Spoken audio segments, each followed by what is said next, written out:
Kembali lagi bersama channel kita semua.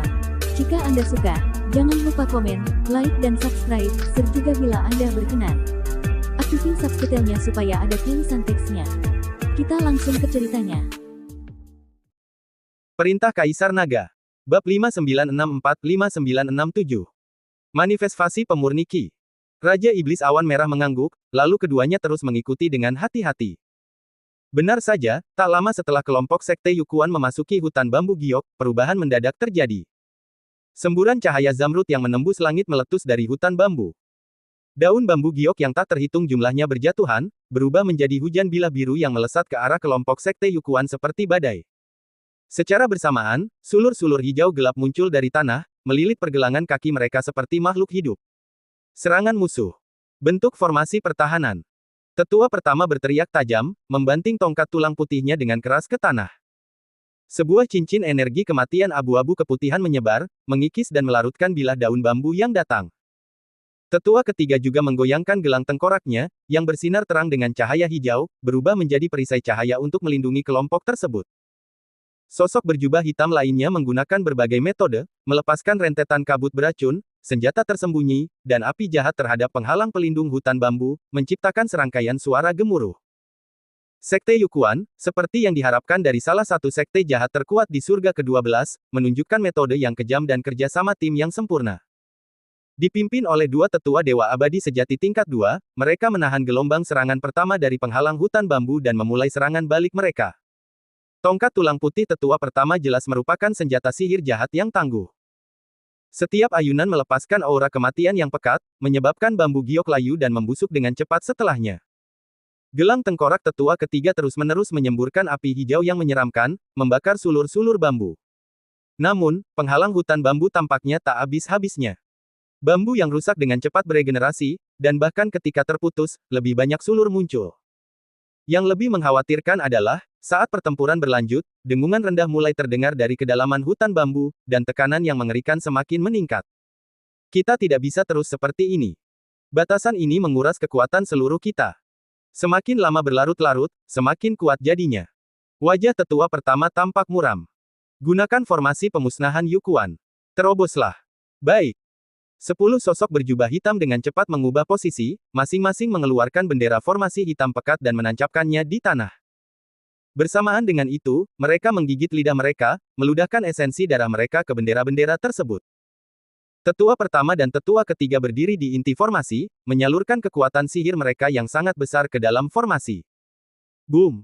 Ke-10 bendera formasi bersinar terang dengan cahaya hitam, menyemburkan air hitam kental seperti tinta. Air hitam menyebar dengan cepat, melenyapkan tumbuh-tumbuhan dan menghilangkan energi spiritual dimanapun ia lewat. Bahkan ruang itu sendiri memancarkan suara mendesis dan korosif. Formasi pemusnahan Yukuan ini jelas merupakan formasi yang sangat ganas, melepaskan mata air dunia bawah pemusnah yang mengikis semua kehidupan dengan mengorbankan esensi darah dan kekuatan sihir pengguna formasi tersebut. Mata air dunia bawah berbenturan keras dengan pembatas hutan bambu, memancarkan desisan yang menusuk. Cahaya biru dan air hitam saling berjalin dan larut, mengikis hamparan luas hutan bambu menjadi abu. Namun, penyebaran mata air pemusnahan melambat, jelas menunjukkan bahwa kekuatan pembatas hutan bambu sangat tinggi, dan mata air pemusnahan tidak dapat sepenuhnya menekannya. Terjadi kebuntuan. Saat ini, Dev bergerak. Ia muncul dari tempat persembunyiannya seperti hantu, targetnya bukan anggota Sekte Yukuan, tetapi bendera formas yang ditancapkan di tanah.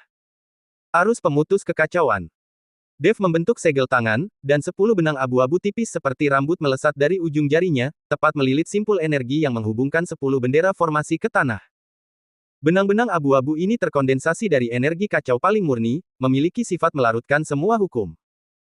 Benang-benang abu-abu itu diam-diam memotong koneksi energi antara mata air pemusnahan dan bendera formasi, seperti pisau bedah paling tajam, membuat sayatan lembut.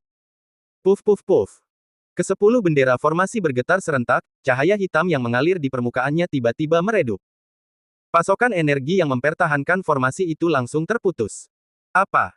Tetua pertama dan tetua ketiga menoleh kaget, tepat pada waktunya untuk melihat Dev menarik kembali benang-benang abu-abu itu dan menatap mereka dengan dingin. Formasi itu hancur, dan dampaknya langsung terasa. Ke-10 sosok berjubah hitam itu serentak batuk darah, aura mereka melemah. Mata air pemusnahan, setelah kehilangan dukungannya, dengan cepat ditekan dan dimurnikan oleh cahaya zamrud hutan bambu. Lebih buruk lagi, efek balik dari formasi tersebut mengganggu kekuatan sihir mereka, dan menghadapi gelombang serangan baru dari pembatasan hutan bambu, mereka langsung menjadi kacau. Dasar binatang kecil. Siapa kau? Mata tetua ketiga melebar karena marah. Kau berani menyergap kami. Menyergap. Dev tersenyum tipis. Aku hanya meminjam kekuatanmu untuk memecahkan segel, dan mengumpulkan sedikit bunga. Sekarang, saatnya untuk mengirimmu pergi. Sombong. Bahkan tanpa formasi, aku bisa membunuhmu seperti ayam. Swiss. Tetua pertama sangat marah. Tongkat tulang putihnya berubah menjadi garis putih pucat, membawa energi kematian yang luar biasa, dan menusuk tepat ke wajah Dev. Serangan tongkat ini, yang tampaknya sederhana, sebenarnya menutup semua jalur pelarian Dev. Seberkas cahaya menyeramkan di ujung tongkat, yang terkondensasi hingga batas maksimalnya, cukup untuk menembus senjata sihir pertahanan tingkat tinggi. Pada saat yang sama, tetua ketiga menyeringai jahat dan menggoyangkan gelang tengkorak. Api hantu hijau menyala di rongga mata 9 tengkorak secara bersamaan, menyemburkan 9 garis api hijau terkondensasi yang melesat ke arah Dev dari berbagai sudut, menutup jalan mundurnya. Serangan gabungan dari dua dewa abadi sejati tingkat 2, yang dipicu oleh amarah, sungguh menakjubkan. Namun, Dev hanya mengangkat tangan kanannya. Tanda pusaran kekacauan samar di telapak tangannya sedikit bercahaya. Pusaran kekacauan kembali ke ketiadaan. Sebuah pusaran abu-abu kabur, berdiameter 3 kaki, muncul begitu saja di hadapannya, berputar perlahan. Pusat pusaran itu sedalam lubang hitam, tepinya berkilauan dengan cahaya 4 warna. Tongkat tulang dan 9 garis api hijau melesat ke dalam pusaran tanpa halangan. Lalu itu lenyap. Tidak ada benturan, tidak ada ledakan, seperti kerikil yang dilemparkan ke kolam yang dalam, hanya menciptakan riak yang hampir tak terlihat sebelum menghilang. Ini tidak mungkin. Pupil mata tetua pertama dan tetua ketiga menyempit, wajah mereka menunjukkan kengerian untuk pertama kalinya. Serangan penuh kekuatan mereka begitu mudah dinetralisir. Giliran saya. Dev melangkah maju, tangan kanannya sedikit mengepal. Vortex abu-abu kabur itu tiba-tiba berbalik arah, volumenya menyusut drastis. Sebuah kekuatan hisap yang mengerikan dan tak terlukiskan meletus. Bukan hanya energi spiritual dan cahaya di sekitarnya yang tersedot dengan panik, tetapi bahkan tetua pertama dan tetua ketiga merasakan kekuatan sihir, kekuatan hidup, dan bahkan jiwa mereka terkuras tanpa terkendali. Sihir jahat macam apa itu? Mundur. Tetua pertama ketakutan, dengan panik menyalurkan kekuatan sihirnya untuk mencoba membebaskan diri, tetapi daya hisapnya tampak bertindak pada tingkat hukum, sesuatu yang tidak dapat ditahan oleh kekuatan kasar semata. Takdir tetua ketiga lebih buruk. Kultivasinya sedikit lebih lemah, dan gelang tengkorak di tangannya tidak dapat menahan tekanan. 9 tengkorak itu hancur dengan suara krak, dan roh jahat di dalamnya tersedot ke dalam pusaran, berubah menjadi energi murni. Tidak. Senjata sihirku. Hati tetua ketiga sangat sakit. Ini adalah senjata sihir kelahirannya, yang telah disempurnakan selama ratusan tahun. Kau akan kehilangan nyawamu, dan kau masih memikirkan senjata sihirmu. Tawa jahat Raja Iblis Awan Merah terdengar dari belakang mereka. Tanpa mereka sadari, Raja Iblis Awan Merah telah muncul di belakang mereka berdua seperti hantu, cakar iblisnya sebesar batu penggiling, kukunya seperti bilah melengkung, membawa kekuatan yang mampu merobek ruang, dengan ganas mencakar punggung mereka. Dikepung oleh kekuatan hisap yang aneh dan serangan mematikan dari Raja Iblis, tetua pertama dan tetua ketiga berada dalam keadaan genting. Mati bersama. Kilatan kegilaan muncul di mata tetua pertama. Dia berhenti melawan kekuatan hisap dan malah mencurahkan semua mana, esensi darah, dan bahkan jiwanya ke dalam tongkat tulang putih. Kemudian, dia melemparkan tongkat itu ke Dev.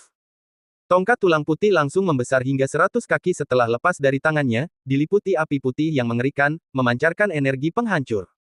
Dia akan menghancurkan senjata sihir kelahirannya sendiri.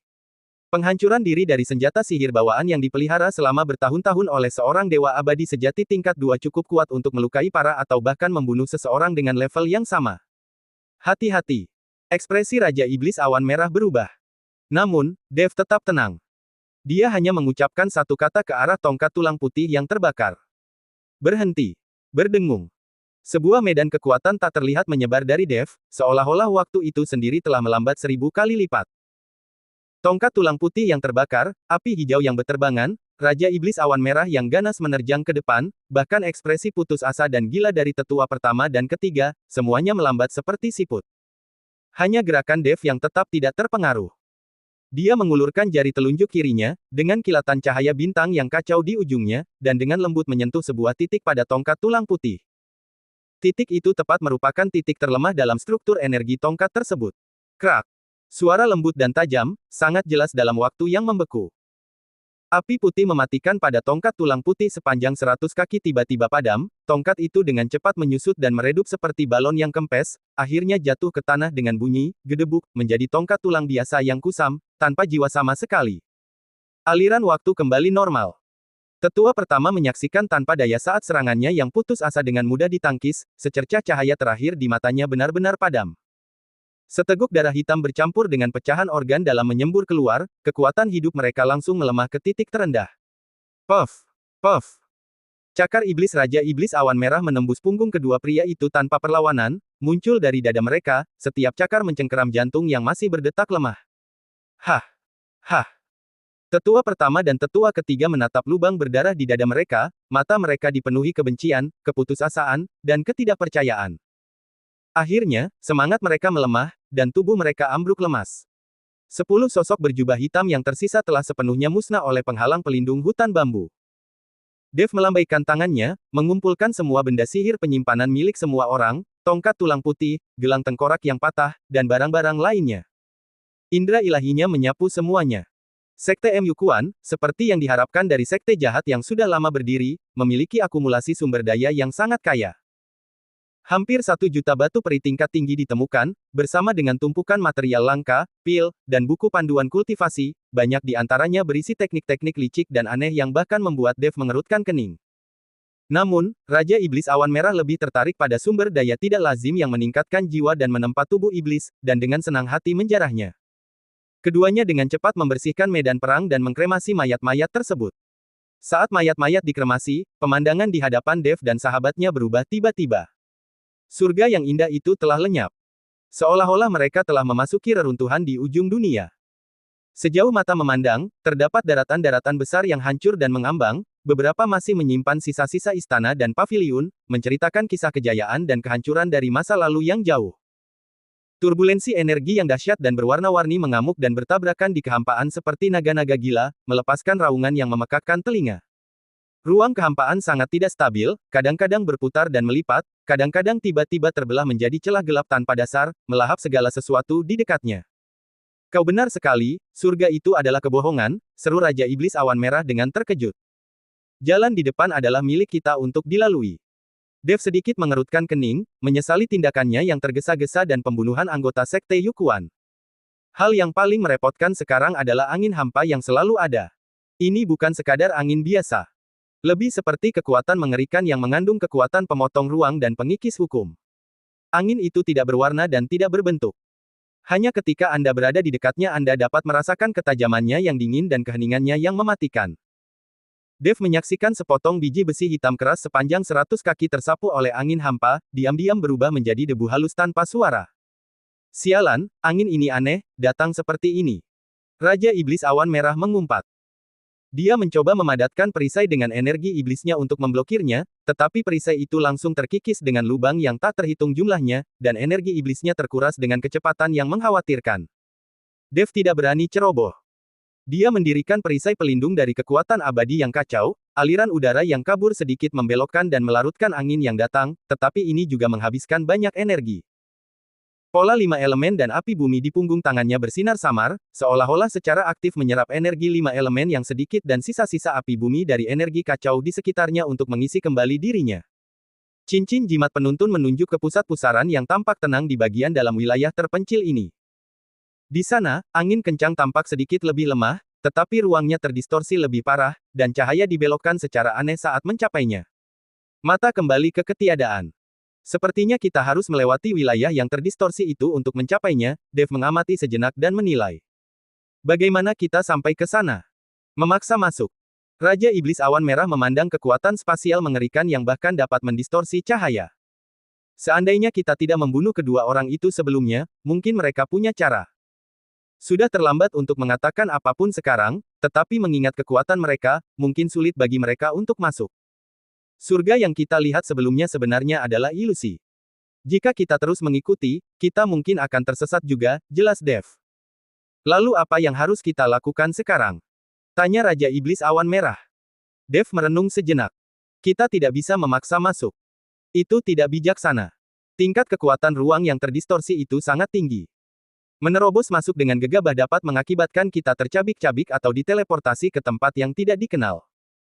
Tatapannya menyapu sekeliling, tiba-tiba tertuju pada sebuah batu besar berwarna ungu gelap di kejauhan, permukaannya dipenuhi pola alami yang rumit, perlahan melayang. Pola-pola itu tampaknya mengandung kekuatan samar yang menstabilkan ruang. Aku punya ide. Mata Dev berbinar. Lihat batu-batu penstabil ruang itu. Kualitasnya tidak tinggi, tetapi jumlahnya cukup banyak.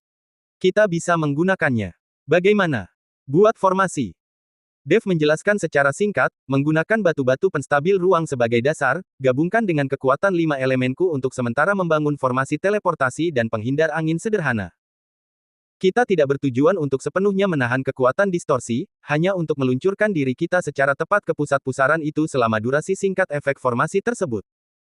Meskipun Raja Iblis Awan Merah bukanlah ahli dalam formasi, dia memahami prinsipnya dan menyeringai, kau punya banyak trik, nak. Baiklah, aku akan mengurus pemindahan batu-batu itu dan membersihkan turbulensi dan angin kencang yang mendekat. Mereka langsung bekerja. Keduanya segera beraksi. Raja Iblis Awan Merah melepaskan kekuatan iblisnya, bayangan iblisnya yang besar menembus arus turbulen. Dengan tubuh iblisnya yang tangguh dan kecepatan yang cepat, ia dengan paksa menarik potongan-potongan batu penahan ruang dengan berbagai ukuran dari jauh, beberapa di antaranya mengharuskannya menahan beberapa hembusan angin untuk mendapatkannya. Dev kemudian dengan cepat mengukir pola formasi sementara pada batu-batu penahan ruang ini. Menggunakan jari-jarinya sebagai kuas dan kekuatan abadi yang kacau sebagai tinta, ia mencetak rune yang berisi misteri pembangkitan dan pengekangan timbal balik 5 elemen, dan penambatan spasial, ke batu-batu tersebut. Proses ini sangat melelahkan secara mental, karena lingkungan sekitarnya keras dan gangguan energi sangat kuat. Kesalahan sekecil apapun dapat menyebabkan kegagalan atau bahkan serangan balik energi. Beberapa kali, turbulensi energi yang kuat atau celah spasial tersembunyi tiba-tiba muncul dan menyerang, tetapi Raja Iblis Awan Merah yang waspada berhasil menghindarinya. Raja Iblis Awan mencegat mereka tepat waktu atau nyaris menghindarinya bersama Dev. Pada suatu kesempatan, celah kehampaan yang tersembunyi dengan sangat baik menggores punggung Dev, merobek aura pelindungnya dan meninggalkan luka dalam yang memperlihatkan tulang di punggungnya, diselimuti kekuatan erosi spasial, seketika menodai jubahnya dengan darah merah. Awas! Raja Iblis Awan Merah menggeram, menghancurkan pusaran api yin dengan satu cakar. Dev mendengus, cahaya 4 warna berputar di sekitar lukanya saat ia dengan paksa mengeluarkan erosi spasial, dagingnya dengan cepat sembuh. Tanpa menoleh, ia terus fokus pada prasastinya, waktu hampir habis. Aku dapat merasakan fluktuasi jimat penuntun meningkat. Pintu masuk ke mata kembali ke ketiadaan tampaknya memiliki periode stabilitas periodik. Kita harus menyelesaikan ini sebelum periode berikutnya tiba. Akhirnya, setelah hampir seharian dan beberapa kali nyaris gagal, Dev mengatur 72 batu penstabil ruang berukir rune dalam orientasi tertentu di kehampaan, membentuk formasi sihir sederhana berdiameter sekitar 10 zang. Dev berdiri di mata formasi tersebut, menempatkan jimat penuntun di intinya. Raja Iblis Awan Merah juga melangkah ke dalam formasi tersebut. Aktifkan. Dev berteriak, menekan telapak tangannya ke inti formasi. Untuk pertama kalinya dalam pertempuran sebenarnya, keempat kekuatan di dalam tubuhnya, kekuatan abadi kekacauan, kekuatan 5 elemen, esensi sejati api bumi, dan garis keturunan naga emas, berusaha mengoordinasikan serangan mereka. Meskipun masih agak lambat, kekuatan yang sangat besar langsung melonjak ke dalam formasi tersebut. Berdengung. Ke-72 batu penstabil ruang tersebut menyala secara bersamaan, memancarkan lingkaran cahaya ungu lembut, terhubung membentuk perisai cahaya semi-transparan yang menyelimuti keduanya. Angin kencang dan arus energi yang bergejolak di luar perisai, benda-benda bertabrakan dengannya, menciptakan riak, tetapi untuk sementara terisolasi. Keringat menetes di dahi Dev. Mempertahankan formasi ini melawan tekanan eksternal sangat melelahkan. Dia tidak berani menunda, mengaktifkan jimat penuntun dengan segenap kekuatannya. Jimat penuntun bersinar terang, rune kunonya memancarkan seberkas cahaya yang ramping namun padat, menunjuk lurus ke pusat pusaran di ruang yang terdistorsi. Pada saat ini, distorsi di pusat pusaran tampaknya mencapai batasnya, lalu tiba-tiba menyempit ke dalam, membentuk lorong pendek, stabil, dan dalam yang menyerupai mata. Sekarang, pergi. Dev meledakkan kekuatan terakhir dari formasi tersebut, bersamaan dengan kekuatan penuntun dari jimat. Boom! Batu-batu penstabil ruang hancur berkeping-keping, dan perisai cahaya formasi tersebut runtuh. Namun, sebuah kekuatan dahsyat, yang diresapi dengan atribut spasial, menyelimuti Dev dan Raja Iblis Awan Merah, mengubah mereka menjadi aliran cahaya. Mengikuti lintasan cahaya jimat, cahaya itu melesat menuju mata dalam dengan kecepatan luar biasa. Begitu memasuki mata, Dev merasakan pusing yang hebat dan kompresi spasial, seolah-olah tubuh dan jiwanya sedang diregangkan dan dihancurkan. Ia mengertakkan giginya dan bertahan, keempat kekuatannya melindunginya.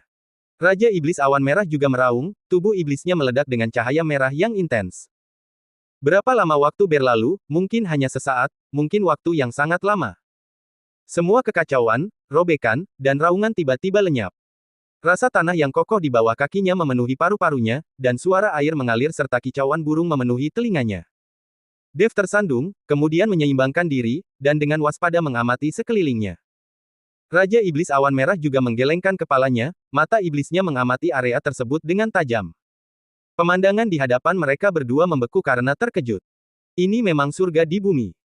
Langit berwarna biru jernih, dihiasi gumpalan awan putih.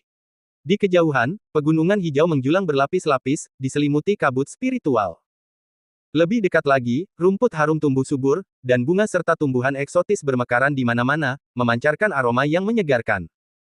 Sebuah aliran air jernih, berkilauan dengan cahaya spiritual yang samar, berkelok-kelok melalui padang rumput, tempat rusa minum dan bangau menari dengan anggun.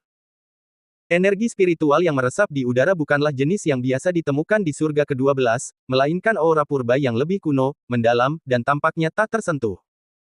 Dengan setiap tarikan napas, seseorang dapat merasakan resonansi halus di dalam tubuhnya sendiri, terutama antara kekuatan abadi kekacauan Dev dan naga emas. Garis keturunan. Dev, mungkinkah ini juga palsu? Sebuah ilusi. Raja Iblis Awan Merah kini agak tidak percaya. Dev melirik sekeliling, dan bintang asal ilusi di ruang primordialnya berkilauan. Setelah beberapa saat, dia menggelengkan kepalanya, ini asli. Bagus sekali. Raja Iblis Awan Merah menarik napas dalam-dalam, mata kembali ke ketiadaan ini benar-benar menyimpan dunia tersembunyi. Namun, terlalu sunyi, sangat mengganggu. Dev merasakan hal yang sama. Meskipun pemandangannya indah, terasa kurang vitalitas yang sesungguhnya. Rusa roh dan bangau tampak agak kosong, gerakan mereka tampak mengikuti pola tetap. Selain itu, dia dapat merasakan dengan tajam medan yang sangat halus namun luas yang ada di dunia ini, mirip dengan formasi atau batasan, tetapi lebih seperti hukum bawaan dunia ini sendiri. Dia mengeluarkan jimat penuntun lagi. Kali ini, jimat penuntun tidak lagi menunjuk ke arah tertentu, tetapi malah sedikit bercahaya, runenya berkedip, seolah-olah beresonansi dengan makhluk yang hadir di sini. Gua itu pasti berada jauh di dalam surga ini. Hati-hati. Tempat ini jelas bukan tempat yang mudah. Dev menyimpan jimat penuntun, menggenggam pedang penebas naga, dan memimpin jalan menyusuri aliran sungai lebih dalam ke lembah. Raja Iblis Awan Merah mengikuti dari dekat, indera iblisnya sangat terfokus, memindai setiap potensi bahaya. Awalnya, jalan itu tenang dan damai, kecuali lingkungannya yang terlalu sempurna untuk menjadi nyata. Dev bahkan dengan hati-hati mengumpulkan beberapa ramuan kuno yang kaya spiritual di sepanjang jalan. Ketika mereka melewati hutan bambu lebat dengan daun sehijau giok, Dev dan Raja Iblis Awan Merah berhenti. Baru saja, orang-orang dari Sekte Yukuan juga diserang di tempat ini. Namun, itu adalah ilusi, bukan mata kembali ke ketiadaan yang sebenarnya. Meskipun demikian, setelah mencapai titik ini, keduanya merasa agak gelisah. Dev, apakah menurutmu kita mungkin juga diserang di sini? Tanya Raja Iblis Awan Merah. Seharusnya tidak. Lagi pula, ini bukan ilusi. Ini adalah mata reruntuhan yang sebenarnya. Jika, boom. Sebelum Dev selesai berbicara, pemandangan di sekitarnya tiba-tiba berubah. Hutan bambu lenyap, pegunungan hijau dan air jernih menghilang. Sebagai gantinya, terbentang langit berbintang yang tak berujung, dengan tanah meteorit yang dingin dan keras di bawah kakinya. Keheningan mencekam menyelimuti sekitarnya, hanya bintang-bintang di kejauhan yang berkelap-kelip dan pecahan benda langit serta debu yang melayang di dekatnya. Ilusi. Raja Iblis Awan Merah terkejut. Dia mengayunkan cakarnya, angin kencang menghancurkan sebuah meteorit kecil yang melayang di dekatnya, sensasinya terasa sangat nyata. Ini bukan sepenuhnya ilusi. Dev mengerutkan kening.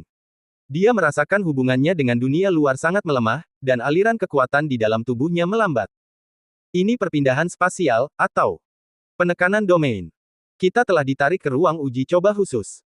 Dev yakin ini adalah ruang nyata, bukan ilusi. Lagi pula, Dev memiliki asal-usul ilusi. Jika itu ilusi, dia tidak mungkin sepenuhnya tidak menyadarinya. Perubahan mendadak di sekitar mereka hanya dapat dijelaskan oleh satu hal, mereka telah ditarik ke dimensi lain oleh suatu kekuatan. Mungkin dimensi ini tumpang tindih dengan mata kembali ke ketiadaan. Bagi mereka, tampak seolah-olah ruang mata kembali ke ketiadaan telah runtuh, mengungkapkan dimensi lain. Begitu Dev selesai berbicara, cahaya bintang berkumpul di langit berbintang di depan, menyatu menjadi 3 sosok buram. Sosok-sosok itu secara bertahap menjadi lebih jelas, memperlihatkan 3 sosok yang mengenakan pakaian rami sederhana, rambut mereka diikat sanggul tinggi, wajah mereka tidak jelas namun memancarkan aura yang luas dan kuno. Mereka tidak memegang senjata, hanya berdiri di sana dengan tenang, namun tampak menyatu dengan seluruh langit berbintang, memancarkan rasa penindasan yang mencekik. Gambaran yang masih tersisa dari seorang pemurni Ki kuno. Atau manifestasi dari sebuah batasan. Jantung Dev berdebar kencang.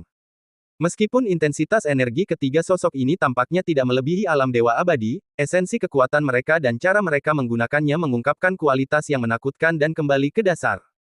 Sosok di tengah perlahan mengangkat tangannya, menunjuk ke arah Dev. Sebuah suara agung namun acuh tak acuh bergema langsung di benak mereka.